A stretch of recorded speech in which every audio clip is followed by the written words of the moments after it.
Juli ya 2023 itu perencanaan pencabutan moratorium ini itu tidak bisa dicegah gitu loh. Ini nggak bisa dihentikan. Bahkan OJK sudah serius banget ingin memasukkan pinjol ilegal menjadi bisa membentuk tim investigasi lainnya untuk menyelidiki kasus dari pinjol ini, khusus dari Bapak Presiden langsung, atau bahkan bisa ditunjuk mungkin pelimpahan permasalahan pinjol ini harus dilimpahkan kepada lembaga pemerintah ataupun ke Bank Indonesia kembali ya. Sementara 102 pinjol hari ini saja itu sudah menghancurkan ekonomi Indonesia.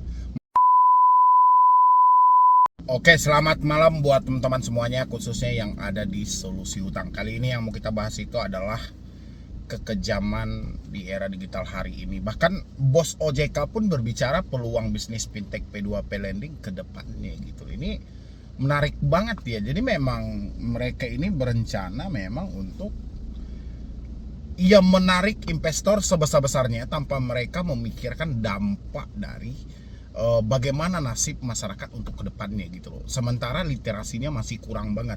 Lain hal kalau OJK juga menyampaikan literasinya seperti pinjol menanam iklan bahkan di mana-mana gitu loh. Mampu nggak OJK untuk menyeimbangi hal itu? Ini iklan pinjol sudah bertaburan loh. Ya, baik di media online ya maupun bahkan di sarana-sarana pribadi pun mereka mengirimkan. OJK bisa nggak melakukan hal itu? Sementara OJK hanya mengandalkan satu Instagram mereka dan habis itu dengan channel YouTube mereka gitu loh. Yang itu pengikutnya juga masih nggak seberapa gitu loh dengan hebatnya iklan pinjol yang ada hari ini gitu loh ya. Dan ini saya mau bacakan ini berita di 22 Mei 2023. Bos OJK bicara peluang bisnis fintech P2P lending ke depan gitu loh. Harusnya ini kita pun juga berharap ya sebenarnya dari Presiden langsung harus menangani hal ini. Bahkan Presiden bisa membentuk tim investigasi lainnya untuk menyelidiki kasus dari pinjol ini bagaimana. Ini sudah banyak banget masyarakat yang kehilangan nyawa gara-gara tidak mampu bayar pinjol dan terlanjur terjebak di pinjol karena kurangnya literasi dari OJK. Ya. Oke, kita bacakan dulu di sini, nanti sama-sama kita memberikan tanggapannya karena awal bulan besok Juli ya 2023 itu perencanaan pencabutan moratorium ini itu tidak bisa dicegah gitu loh. Ini nggak bisa dihentikan. Bahkan OJK sudah serius banget ingin memasukkan pinjol ilegal menjadi legal. Ya, sementara 102 pinjol hari ini saja itu sudah menghancurkan ekonomi Indonesia. Makanya saya berharap memang ini harus ada tanggapan khusus dari Bapak Presiden langsung, atau bahkan bisa ditunjuk mungkin pelimpahan permasalahan pinjol ini harus dilimpahkan kepada lembaga pemerintah ataupun ke Bank Indonesia kembali. Karena OJK sudah nggak beres dengan AFPI ya. Oke, ini di bisnis.com kita bacakan, Jakarta Otoritas Jasa Keuangan OJK memprediksi finansial teknologi atau fintech P2P lending, pinjaman online atau pinjol akan terus tumbuh seiring kemampuan perusahaan tumbuh dalam kondisi terberat. Kan gila ini, prediksi yang gila. Padahal 2022 Gubernur BI menyampaikan ekonomi Indonesia akan suram tahun depan. Ya, dan tahun 2023 ini ekonomi Indonesia akan suram. Ya, tapi OJK melalui ketuanya pun menyampaikan ini akan tumbuh. Ya, seiring waktu berjalan akan tumbuh. Ya, memang tumbuh. Karena memang tidak ada penyelesaian sampai detik ini. Yang ada hanyalah adu domba.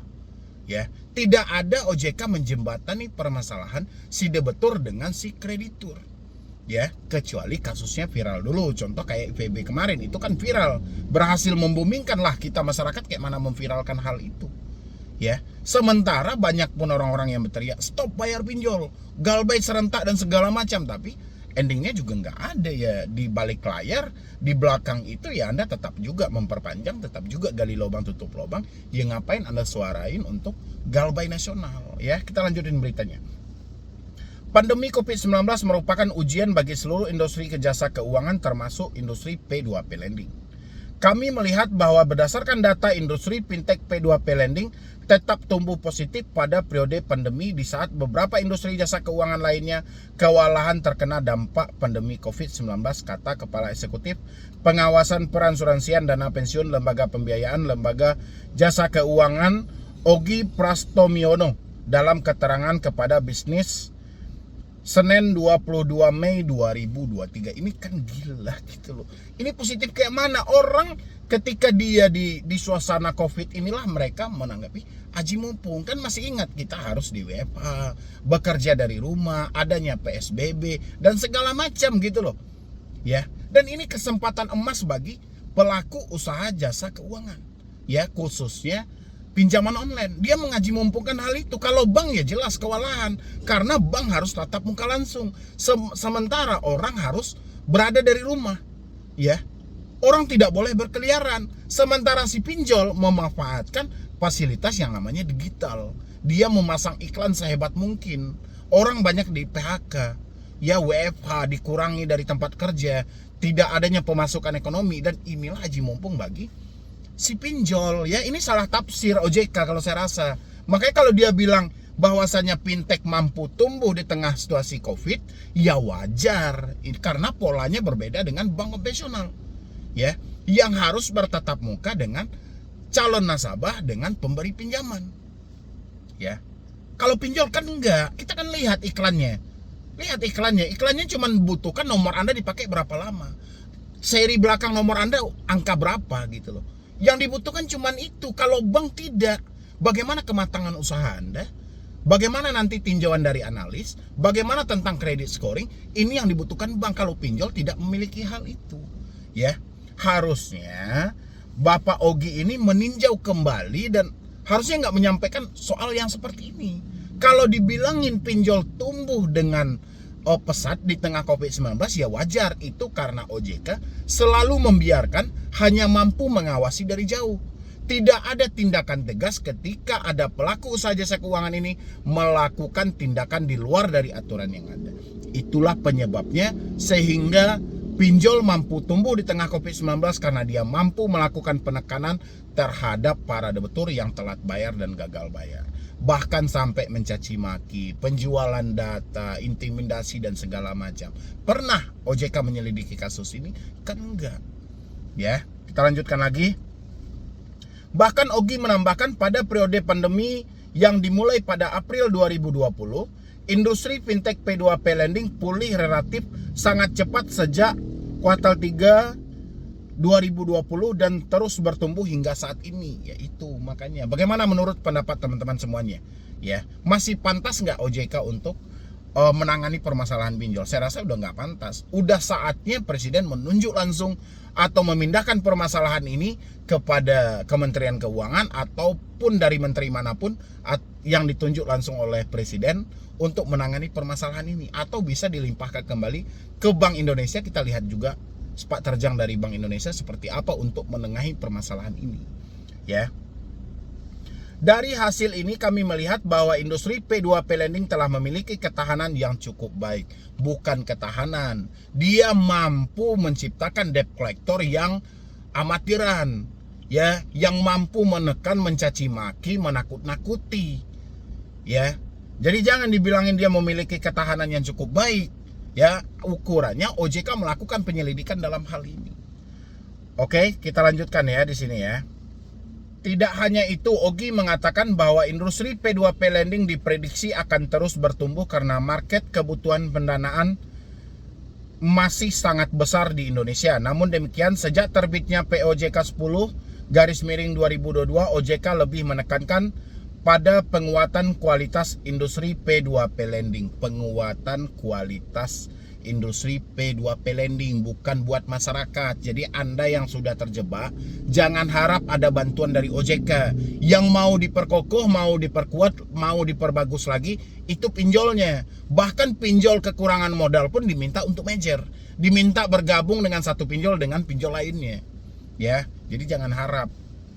Adapun dalam pengembangan industri ini, OJK juga mempertimbangkan setiap masukan baik dari masyarakat sebagai konsumen, baik sebagai peminjam atau pemberi pinjaman, investor dan juga pelaku usaha P2P lending agar tercapai keseimbangan. Ini sudah nggak seimbang, Pak.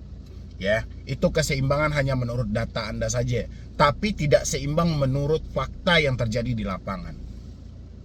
Dalam jangka panjang, layanan fintech P2P lending diharapkan semakin aman, nyaman tumbuh, walaupun pertumbuhannya cenderung melambat karena industri lebih matur secara berkelanjutan stabil sehingga dapat menyediakan alternatif pendanaan bagi masyarakat khususnya UMKM dengan lebih berkualitas dan affordable, kata Ogi.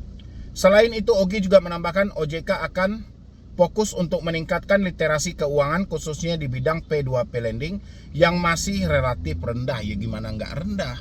Ya, orang Anda hanya mempromosikan itu melalui sarana dari media sosial OJK saja, habis itu masuk kampus ke kampus. Sementara iklan pinjol hampir di semua lubang kecil berbasis internet yang ada di smartphone. Ya, saya aja sampai detik ini tidak melihat iklan OJK ada di YouTube tentang bahaya pinjol. Ada nggak iklan OJK? Nggak ada gitu loh. Ya, yang ada kita temukan adalah iklan pinjol. Bahkan di channel saya pun juga iklan pinjol. Ya, teman-teman kan sering komplain, wah channel yang anti pinjol aja iklannya pinjol, ya mau kayak mana lagi? Ya, itu udah kebijakan dari pihak YouTube-nya. Sementara kita tidak menemukan bahwa ada iklan pinjol yang menyampaikan ke masyarakat hati-hati dengan pinjaman online, hati-hati dengan pay later. Ada nggak seperti itu? Yang ada cuman sebatas himbauan melalui Instagram, hati-hati dengan pinjol ilegal. Cuman itu yang mampu disampaikan oleh OJK. Makanya saya berharap banget di penghujung jabatan ini Bapak Presiden melakukan hal-hal yang terbaik lah buat kami yang terjebak di pinjaman online. Biar masalah ini bisa clear ya. Kalaupun pergantian presiden di tahun berikutnya, minimal kasus pinjol sudah nggak begitu parah lagi. Ya. Tapi kalau enggak, ini makin hancur. Satu-satunya yang menghancurkan ekonomi Indonesia di kelas bawah adalah pinjaman online. Tapi korbannya bukan kelas bawah aja, bahkan kelas menengah pun juga banyak. Ya, dari subscriber saya itu rata-rata orang berduit semua yang kena. Ya, ya meskipun ada juga yang kelas di bawahnya, tapi banyak juga yang berduit. Jadi intinya korban dari pinjol ini bukan dipatokkan lagi ke kelas menengahnya, tapi sudah hampir menyeluruh. Ya. Kenapa? Karena tergiurnya gimmick dari iklan tadi. Ya, iklannya semuanya tipu muslihat, faktanya tidak sesuai. OJK menyampaikan di dalam wawancara online itu menyampaikan, wah ini iklannya tipu daya dan segala macam. Terus apa tindakan yang dilakukan OJK sampai detik ini? Kan nggak ada. Makanya saya berharap itu permasalahan ini sudah seharusnya dilempar ke Bank Indonesia aja deh, kalau nggak ke Kementerian Keuangan. Coba lihat lagi hancurnya ekonomi bawah gara-gara pinjaman online. Silahkan lihat lagi, tapi jangan baca datanya, tapi lihat faktanya. Kalau dibaca datanya pasti disetting. Ya. Selain itu, Ogi menambahkan OJK juga akan fokus untuk meningkatkan literasi keuangan khususnya di bidang P2P lending yang masih relatif rendah. Pihaknya pun mengajak seluruh pihak termasuk media massa untuk berkolaborasi dalam rangka peningkatan pemahaman masyarakat terhadap kebermanfaatan dan potensi resiko layanan P2P lending. Saya bilangin bikin iklannya ya. Coba tuh dipasang iklannya di YouTube, di Facebook, di Instagram, di Snack Video, bahkan di aplikasi-aplikasi online. Coba pasang iklan OJK tentang bahaya dan potensi resiko dari layanan P2P lending. Bisa atau tidak? Ya. Tapi kalau hanya sebatas himbauan meminta kepada media dan segala macam, percuma. Ya. Kami mengapresiasi seluruh pemangkuan kepentingan baik penyelenggara P2P lending sendiri, asosiasi, pemerintah, pihak-pihak lainnya yang mendukung kolaborasi sehingga industri P2P lending terus tumbuh dengan baik. Ya, gila.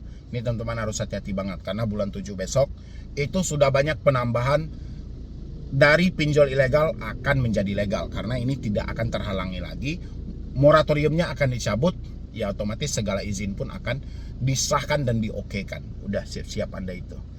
Sebelumnya OJK melaporkan kinerja fintech P2P lending yang juga mencatat pertumbuhan pada Maret 2023. Adapun outstanding pembiayaan tumbuh sebesar 36,45% atau meningkat sebesar 0,93 triliun menjadi 51,02 triliun.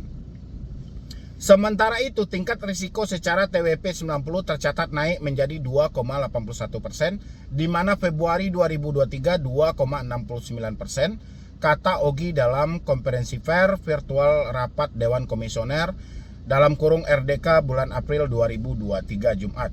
Pada Maret 2022 outstanding pembiayaan fintech P2P lending mencapai 37,39 triliun, sementara itu TWP 90 mencapai 2,32%. Berarti dana yang belum dibalikan ada sekitar 37,39 triliun ya.